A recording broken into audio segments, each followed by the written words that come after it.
I have to tell you that a year ago, I wasn't wearing glasses. And a year ago, I remember looking at that clock in the back, and I could still read it. So time has passed, and somehow things have become blurry, in fact. And what I realized is age does mean something. If you're nodding, then you realize that same thing. Age does mean something. We can ignore it. We can fight it. We can try, as our society does, to cure it like it's an illness. But it matters. I remember thinking differently, not only about age, but thinking differently about ability, when a colleague of mine, a fellow student in rabbinical school, a woman who's partially deaf with a disabled son, had the audacity to say, well, the rest of you are only temporarily able-bodied.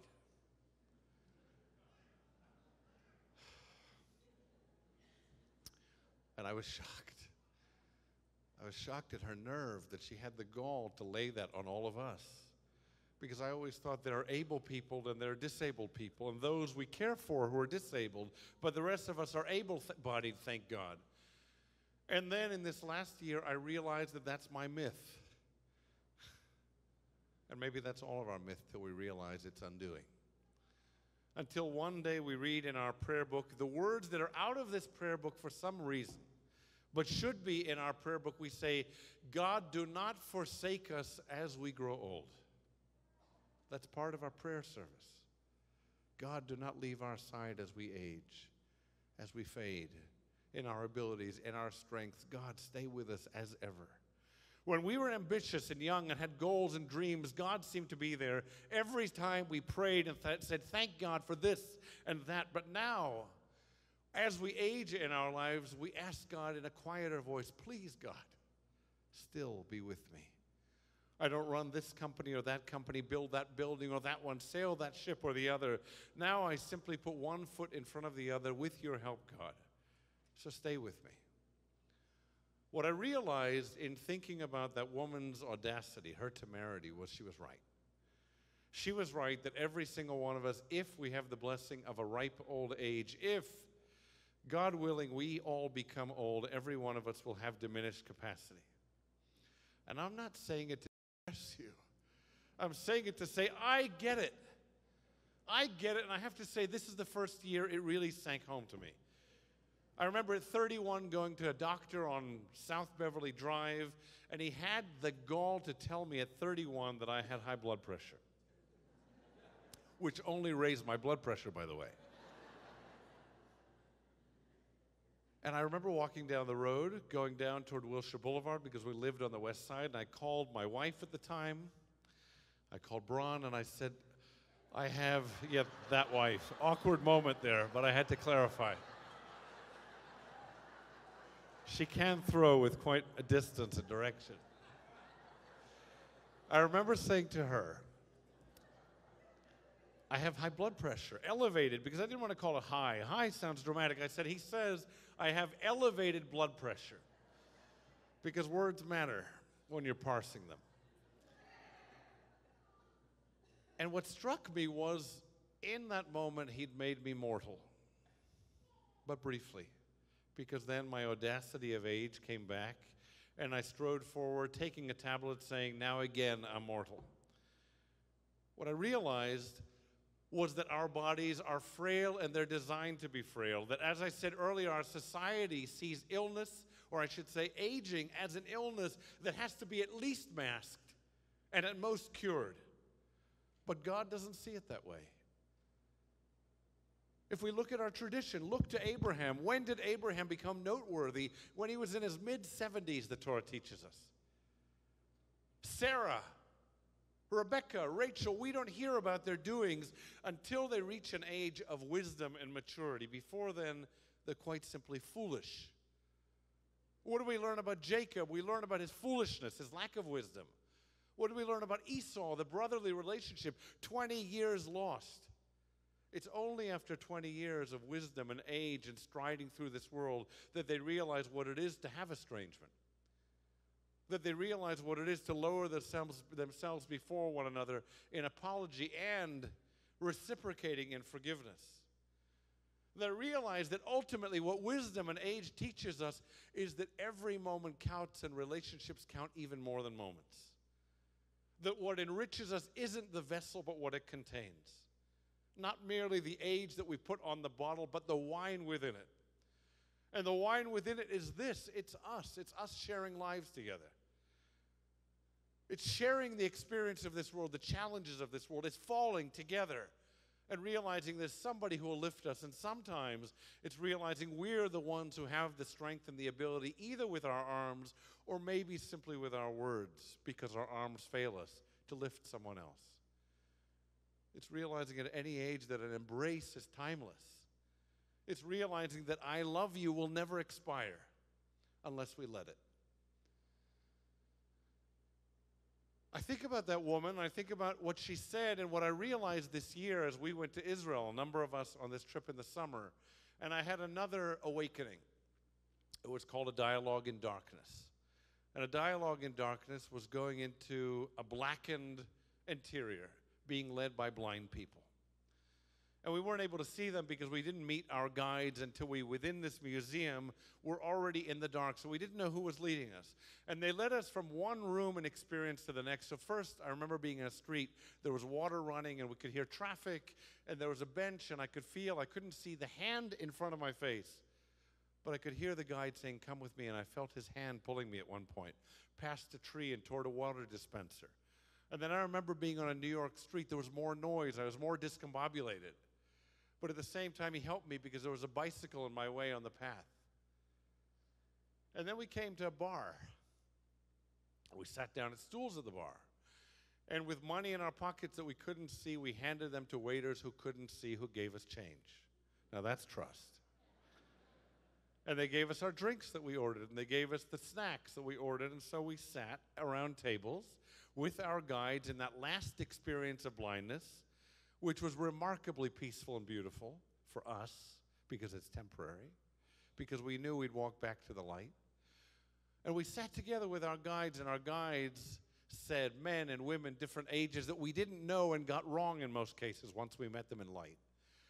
They said, "What questions do you have of me?" And I remember one of the people said, "What don't you have words for? What words don't mean anything to you as blind people?" And the man said, "Sky, horizon." That meant nothing. And I overheard one of the teens at another table saying, "So what's it like when you meet people for the first time?" And his blind guide said, "All I have is their voice. I have them. I don't have their appearances. I don't know if they're small or large, ugly or beautiful, rich or poor, but I do know if they have pity for me because I hear it in their voice.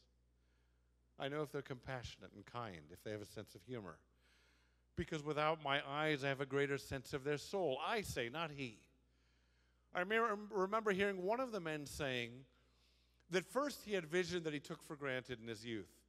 And then one day, everything became green. And then one day, he lost all sight.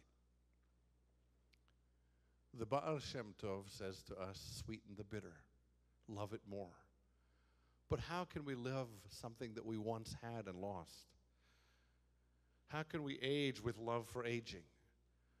And yet what the rabbis teach us is the humility. They say, imagine if you go before God, imagine how embarrassed you would be if one day there is that encounter when God says to you, you didn't take advantage of what I offered you. You thought it was a curse. It was a blessing.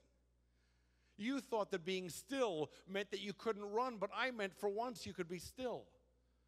You were cursing the silence and only blessing the music, but I wanted you also to realize the blessing of silence. The Baal Shem Tov teaches us as we age in every stage of our lives to look with blessing at what we have, to be able to stretch in the morning and say a blessing for that, and at the same time to thank God for the vigor of our mind and our breath and our hearts, the warmth of our beings.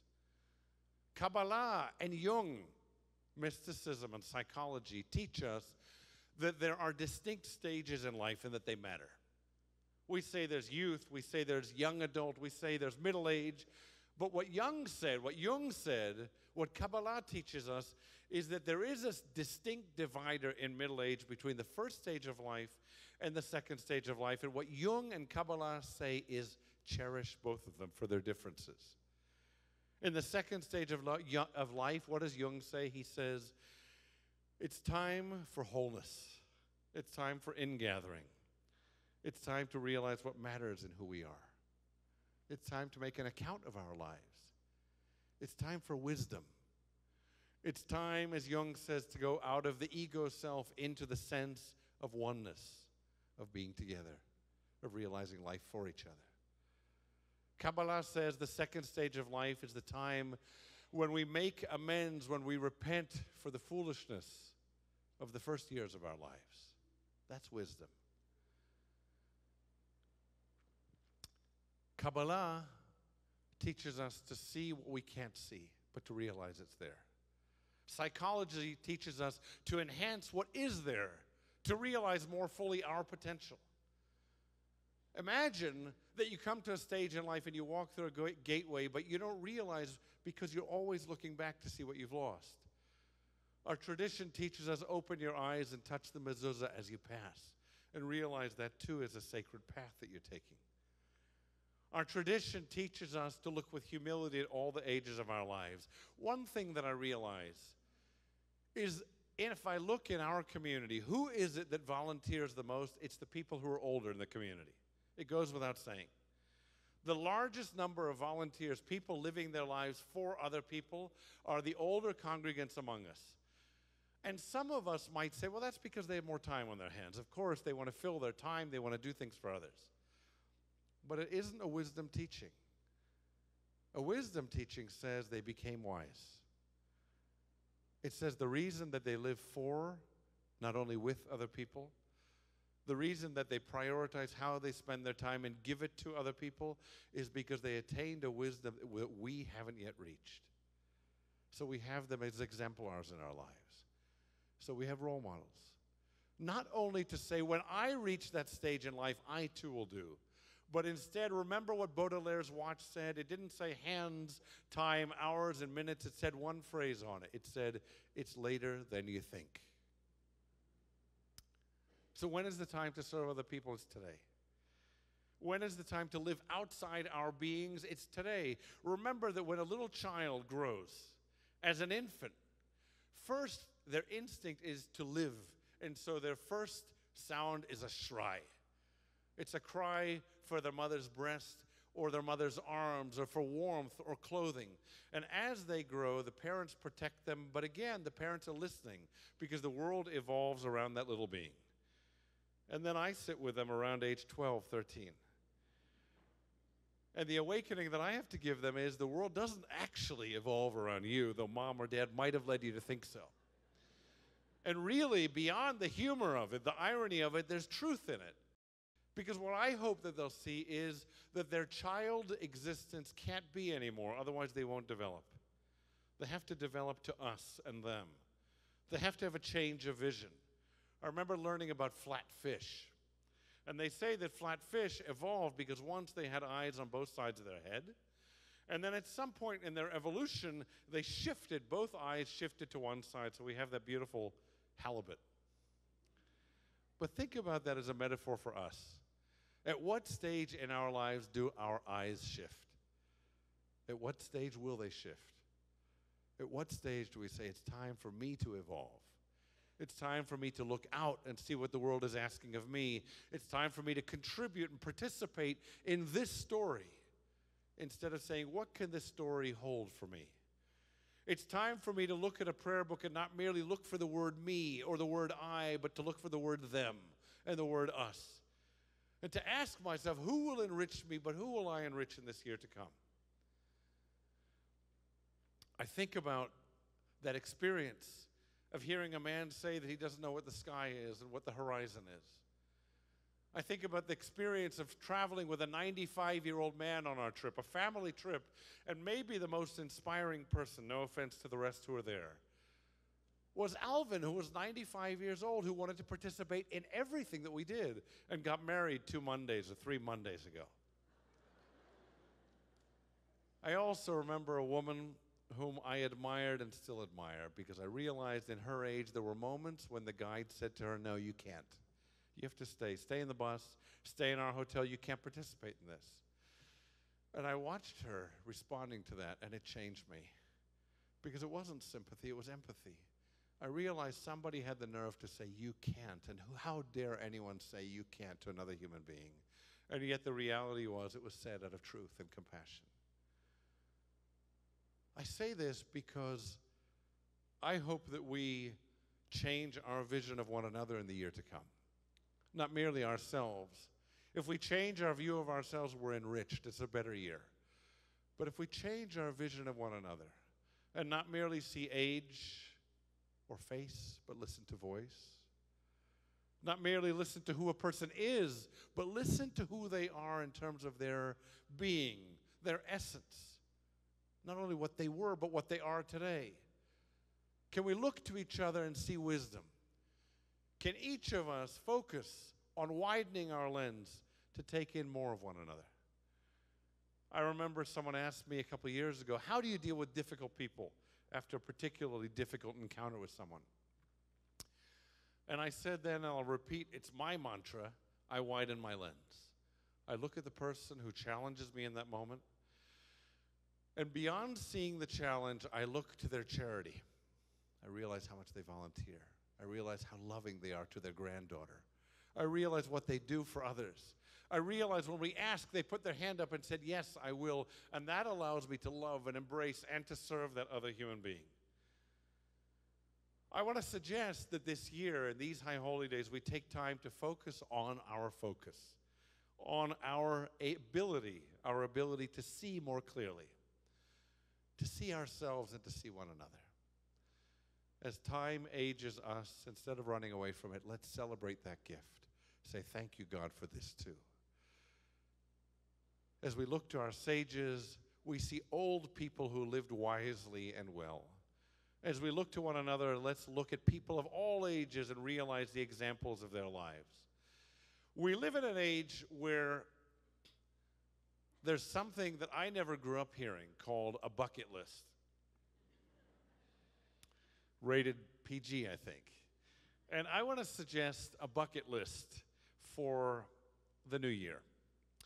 I'll call it the 8 imperatives of a rich 5,773 that a year ahead.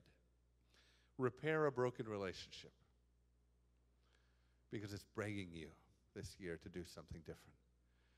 It's begging you not to diminish yourself, but to love another person more. To let a person who is estranged from you know simply that they matter, even if you can't embrace them with passion anymore, or yet. So number 1 is do that beautiful thing of reaching during these high holy days in the year to come to someone with whom you have no relationship and say simply, I know you're there. I'm thinking about you. I'm wishing you well. Forgive a misdeed that has barred you from experiencing true peace. Number 2. Think about yourself. What experience do you have that has barred you from fully moving forward in this new year? What is it that put weights on your legs so that you can't march forward with joy and focus into the year ahead? Number 3, devote time to your Jewish education. Because it isn't merely an education of a people past. It's an education for this people and for our future. It's setting an example for our children and grandchildren that we learn through all the ages of our lives. It's looking with this age's clarity on wisdom of ages past and words and ideas that we may have learned but need to learn again. Number 4 is definitely on the Jewish bucket list for me, which is visit Israel. Let me ask those of you who are here, there are many more coming in the morning during the daytime service, how many of you have been to Israel? That's impressive. That's extraordinary. I won't ask those who haven't to raise their hands. I'll say raise your hand the next time an opportunity arises. Make that a goal in this new year if possible. Number 5, be a positive role model for a child. Whether you're a parent or grandchildren, whether they're your children or someone else's, whether it's through Korei LA, one of our mitzvah programs. Find the opportunity to let a child see who you are. Let them be impacted by you. Teach them something. Number 6, challenge yourself to say, yes, I can, when you're in the habit of saying, no, I can't. Number 7, make a commitment to giving more charity. Remember that the rabbis say that even the poor who receive charity must give charity to someone poorer than themselves. And number 8, lastly, the most important single word I can say, a word that I've learned from you: volunteer. I hope that this new year will be one of good health and happiness, many simchas. I hope that as we see more and more people coming, we'll have many people coming in the services. We've had an extraordinary growth in our synagogue this year. I hope that we'll welcome them together. We have many, many, many people coming, joining us during these high holy days and the services, and experiences of our community during the year. So what I ask is together, let's make a community for one another. Let's enrich each other's lives. And may God bless you with a Shana Tova Umetuka, a new year of goodness, a blessing, of peace, a sweet year. Thank you.